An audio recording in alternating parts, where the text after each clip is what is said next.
Bom dia, boa tarde, boa noite. Para você que não me conhece, meu nome é Gustavo e nesse canal a gente vai falar de futebol de forma geral, focando principalmente no futebol brasileiro.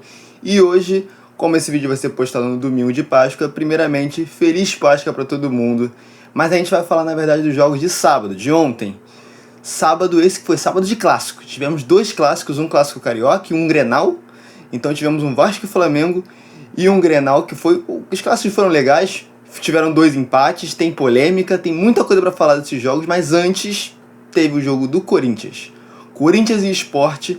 Corinthians venceu do Sport, mas eu vou ter que deixar assim, destaque, Memphis Depay. Mas vamos com calma, eu tô me adiantando, vamos falar com esse jogo com calma. Corinthians começou o primeiro tempo jogando bem mais que o Sport, mas bem mais mesmo. E teve boas chances, teve bola na trave, teve gol, chute pra fora, teve um monte de coisa, teve defesa. E o Corinthians estava bem melhor que o Sport. Primeiro tempo todo, assim, de verdade, o Corinthians jogou mais que o Sport. E assim, existe uma lei, uma regra antiga do futebol, algo que já vem desde os primórdios da humanidade, desde os primórdios dos jogos de futebol, que é o seguinte: quem não faz, leva. Então, o Corinthians foi lá e tomou um gol do Sport no finalzinho, ali nos acréscimos, tomou, e o primeiro tempo acabou 1-0 pro Sport. E lembra que eu falei que eu ia falar do Memphis Depay? Então, cara, eu particularmente gosto muito do futebol do Memphis Depay, acho que ele é um bom jogador, acho que ele joga muita bola, e ele realmente decidiu o jogo, não tem como dizer outra coisa, ele decidiu o jogo, ele decidiu pro Corinthians e virou o jogo. No segundo tempo, Memphis Depay, esse nome às vezes me embola, ele resolveu aparecer e meteu dois gols. Dois gols, virou o jogo, o Corinthians ganha o jogo.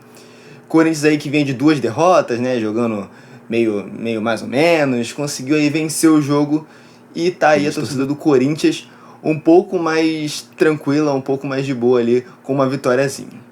Agora sim, vamos começar a falar dos clássicos. Vamos lá, primeiro clássico que eu vou ter pra falar é Vasco e Flamengo. Vasco e Flamengo, assim, eu não sei se todos estavam esperando por isso, mas o favorito do jogo era o Flamengo, tá? Em questão de elenco, eu obviamente não torço nem para o Vasco nem para o Flamengo, como vocês podem ver, se vocês olharem aqui o fundo na parede, tem uma parede tricolor atrás de mim, eu torço pro Fluminense. Então eu não tava torcendo nem para um nem para o outro, mas o favorito era o Flamengo. O jogo, na verdade, até que foi mais equilibrado do que eu pensava, porém, existe um personagem, um destaque nessa partida que vai ser Léo Jardim. Léo Jardim que deu umas salvadas ali pro Vasco firme, tá? Léo Jardim deu uma ajuda ali pro Vasco não tomar um golzinho e não perder pro Flamengo. Vamos falar um pouquinho dessa partida aí. Vamos lá, as defesas do Léo Jardim já começaram com 8 minutos de jogo, 8, 6 minutos mais ou menos, quando veio uma bola na trave do Flamengo, e depois do Vasco, na verdade, e depois o Flamengo foi lá e chutou num contra-ataque, e o goleiro já fez a primeira defesa. Aos 14 minutos teve outra defesa.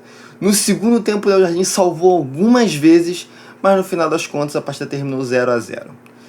Essa partida não tem muita coisa pra falar, o maior destaque da partida é realmente o Léo Jardim. 0-0, um pontinho pra cada um. Seguimos aí. Vamos pro próximo jogo, que aí é o Grenal. Outro clássico. Mais um clássico pra gente falar aqui, que coisa maravilhosa. Também não teve vencedor, 1-1. Grenal aí que, na verdade, o Inter era o favorito e o Grêmio começou ganhando. Então vamos lá. Como foi esse primeiro tempo? Nesse primeiro tempo, o Inter estava um pouquinho melhor, mas o Grêmio aproveitou melhor a chance que teve, mais ou menos, né? Porque na verdade o gol do Grêmio foi um bate-rebate, a bola bateu, rebateu, entrou no gol. Bateu no goleiro e entrou no gol, até teve uma checagem de impedimento, mas não tava. Gol legal, bom ali, 1-0 pro Grêmio. E o primeiro tempo acabou assim, tá? Primeiro tempo, 1-0 pro Grêmio.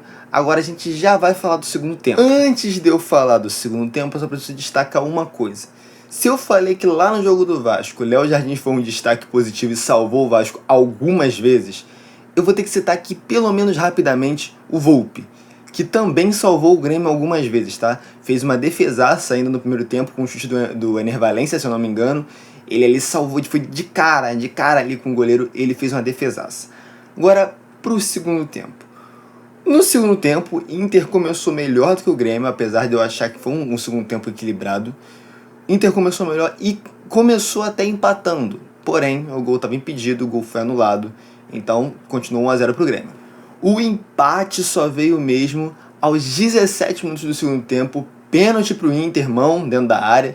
Pênalti pro Inter, Alan Patrick na bola e caixa. Guardou, empate 1-1. E falando em pênalti, eu vou precisar falar de arbitragem. Eu não sei se vai ter uma rodada do Brasileirão, pelo menos, que eu não vou precisar estar aqui falando de arbitragem. Então vamos lá. 40 minutos de jogo, mais pro finalzinho, obviamente. Possível pênalti pro Grêmio. Eu vou deixar aqui uma imagem, um pequeno vídeo do lance para vocês me dizerem a opinião de vocês. Pênalti ou não pênalti? Meu ponto de vista, olhando assim, pra mim foi pênalti. Pênalti ali, ele desloca o jogador, então pra mim foi pênalti. O juiz olhou e falou que não foi pênalti. No final do jogo deu confusão, ali os jogadores do Grêmio foram pra cima do juiz, prejudicando, ali esse lance prejudica o Grêmio, obviamente, né? Então, complicado. Pra mim foi pênalti, não sei o que vocês vão achar, você aí, torcedor do Grêmio, torcedor do Inter, me diz aí, ou torcedores de outros clubes também podem opinar. E aí a arbitragem mais uma vez com um lance duvidoso, né? Eu acho que já estamos aí na quarta rodada, se eu não me engano, e ali já temos alguns lances duvidosos aí no Brasileirão. E assim a gente encerra os jogos de sábado. Agora a gente vai falar um pouco dos jogos de hoje, no domingo. E hoje nós vamos ter 6 jogos. 6 jogos, apesar de a rodada não acabar hoje, porque vai ter um jogo amanhã. Mas vamos falar só dos jogos de hoje. Principalmente, eu vou falar só de 2 jogos, porque se sábado foi o dia dos clássicos, domingo também vamos ter clássico. Santos e São Paulo, clássico paulista, ali para fechar a cota de clássico dessa rodada. E, é claro, domingo vamos ter o jogo do gigantesco, do Flusão, né, cara? Vamos ter que ter jogo do Flusão, vou ter que falar do Flusão aqui. Primeiro jogo que eu vou falar amanhã vai ser o jogo do Flusão. Vou ter Flusão e Vitória, mas na verdade a vitória vai vir para o Flusão. Perdão pela piada, a piada aí talvez não tenha sido tão boa, me desculpa, tá? Ok, vamos seguir. E o Flusão aí no Maracanã, jogando em casa. Então nós temos aí a missão de trazer mais 3 pontos e tentar virar líder do campeonato, porque o Flamengo empatou. Caso o Palmeiras não ganhe, será que pinta um novo líder no campeonato? Quem sabe? Flusão aí ganhando Vitória, 3 pontinhos na conta, líder do campeonato? Por que não? E eu acho uma boa ideia. Não sei vocês, eu acho uma ótima ideia. Então é isso, rapaziada. Vou ficando por aqui. Amanhã eu trago aqui esse resumo desses 6 jogos aí, falando primeiramente do Flusão, é claro. Se você assistiu até aqui, já deixa o like, se inscreve no canal. Pô, irmão, na moral, tu assistiu até aqui, 8 minutos e meio de vídeo mais ou menos. Gostou do bagulho? Deixa o like, se inscreve no canal pra tu receber notificação de todos os vídeos que eu postar aqui. E é isso. Até amanhã, até o próximo vídeo. Valeu!